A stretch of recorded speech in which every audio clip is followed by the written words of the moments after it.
Coba misalnya Freeport nih. Freeport nih. Siapa orang Indonesia yang tidak mau bahwa Freeport itu jatuh ke tangan kita?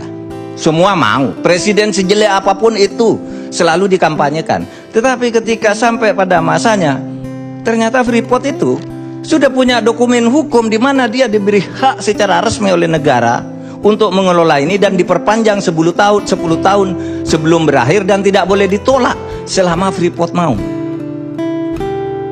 Tidak bisa disalahkan pemerintah berikutnya.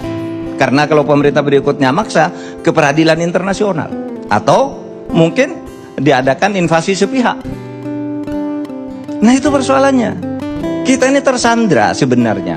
Nah, oleh sebab itu cara menyelesaikan itu bukan berkampanye. Besok kalau saya jadi gubernur Papua, saya selesaikan Freeport. No. Mereka punya dokumen, sekarang tidak bisa.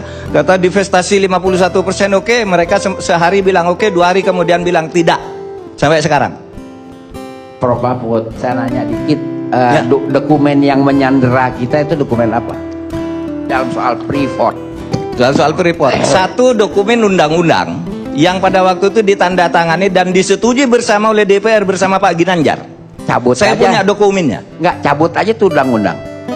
Loh, kan orang sudah terikat sebelumnya undang-undang. Di situ disebut, sebentar. Di kontrak itu, di MOU itu disebutkan undang-undang, meskipun undang-undang dicabut tidak berlaku bagi Freeport. Ada, Pak.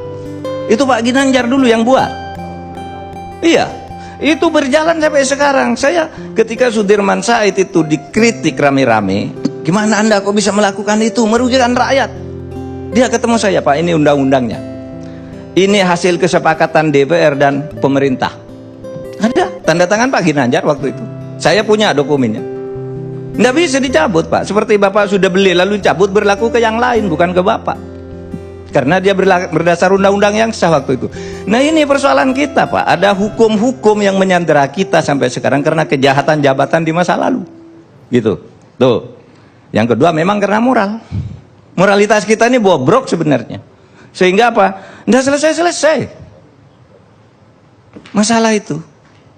Setiap muncul periode baru, muncul penjahat-penjahat baru, muncul koruptor-koruptor baru. Berkesinambungan kan, terwariskan itu moral-moral seperti itu. Kalau dokumen itu Undang-Undang nomor 22 itu kejahatan siapa, Pak? Kenapa? Undang-Undang nomor 22 yang menyandera kita dalam hal Freeport itu kejahatan siapa, Pak? Saya ingin ralat, itu bukan kejahatan dalam arti pidana, itu tidak ada pidananya. Itu adalah proses pembuatan hukum yang kolutif. Dan itu banyak terjadi di zaman Orde Baru. Setiap undang-undang tuh satu pasal itu dibeli, Pak. Ini pasal ini, perusahaan ini yang beli. Kehutanan tuh satu dim tuh harganya satu orang bisa 50 juta, Pak. Satu dim, padahal undang-undang tuh kadang-kala sampai 200 dim. Bisa 50 juta satu orang. Berapa anggota pansusnya? 50 orang. Rupiah apa dolar, Pak? Rupiah.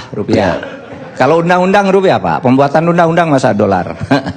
Pada waktu itu ya, Pak, saya pernah dipersoalkan nih ketika bicara kayak gini, bahwa banyak pembuatan undang-undang itu yang dijual belikan. Lalu Pak Marzuki Ali sebagai ketua DPR marah. Itu enggak benar tuh, ketua MK. Saya ketua MK.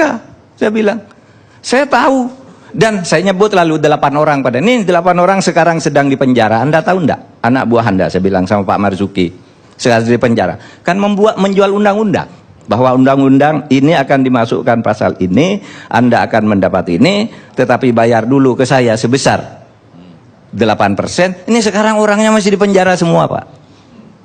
Itu pembuatan undang-undang kita sekarang. Ini yang harus diatasi ini, untuk menyelesaikan masalah-masalah yang kayak gini ini. Oke.